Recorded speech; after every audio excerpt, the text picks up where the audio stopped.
हुया गाड़ी बिहारियूं उन तालिब इल्म खे उन जीप में खयूं ऐं उन खां पुछियो बाबा तूं किथे वेंदे सही सेठा जा हुते अची आहियूंसि फरमायूंसि महबूब जे दीन जो तालिब आहे कंहिंजे के तोखे कर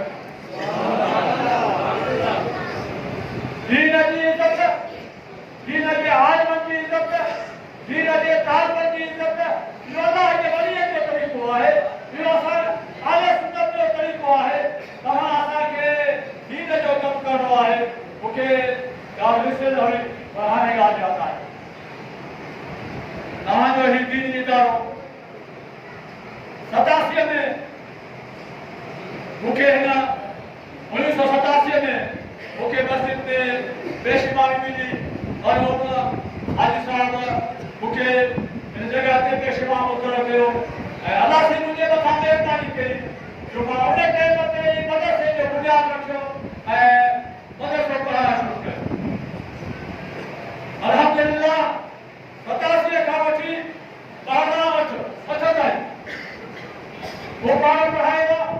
अकेले पढ़ायो हासिल खे पढ़ायो आलिमनि खे पढ़ायो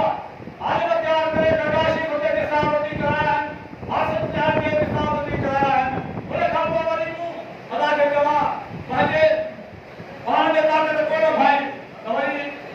मां उस्ताद रखिया आहिनि जेके हिन वक़्त बि असां सां गॾु कमु कनि था पिया हिन वक़्त बि तव्हांजे इशारे में 40 खां मथे मुसाफ़िर आहिनि रहनि था पिया जंहिंजो ख़ुदि इस्लाम असांजे ज़िम्मे आहे ऐं मदरसे जे ज़िम्मे आहे उस्ताद आहिनि जंहिंजो पघार बि जाइज़ पघार आहे तक़रीबन 21-22 उस्तादनि जी पघार आहे ख़ुदा जो तालिबनि में नाश्तो तयारु थींदो आहे तक़रीबन तालिबनि जे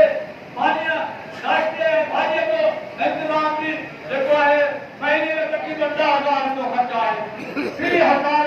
जो महीने जो ख़र्च आहे ऐं तव्हां सभिनी खे मालूम आहे त तव्हां मदरसे खे छा कईंदा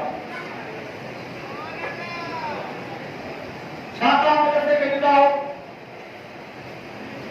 पोइ तव्हां सभिनी खे मालूम आहे मूंखे चवण जी ज़रूरत न आहे पर तव्हांखे अपील कंदुसि तव्हांजे मदरसे खे वधायो हाणे भॻवान जो सघां थो तव्हांजे तमामु ताक़त जी ज़रूरत आहे जैसे मूंखे लॻे थो त ताक़त में बग़ैर पघार जे मूं पढ़ायो बग़ैर मुआवज़े जे पढ़ायो ऐं अॼु हिन ॻोठ में अलाह तबारक व तआला पाक कलाम जी महबूब करीम जी हदीस पाक जी मूं ख़िदमत कई आहे हीउ जेको कुझु तव्हां रंग ॾिसो था पिया इहो दीन जे इल्म जो रंग आहे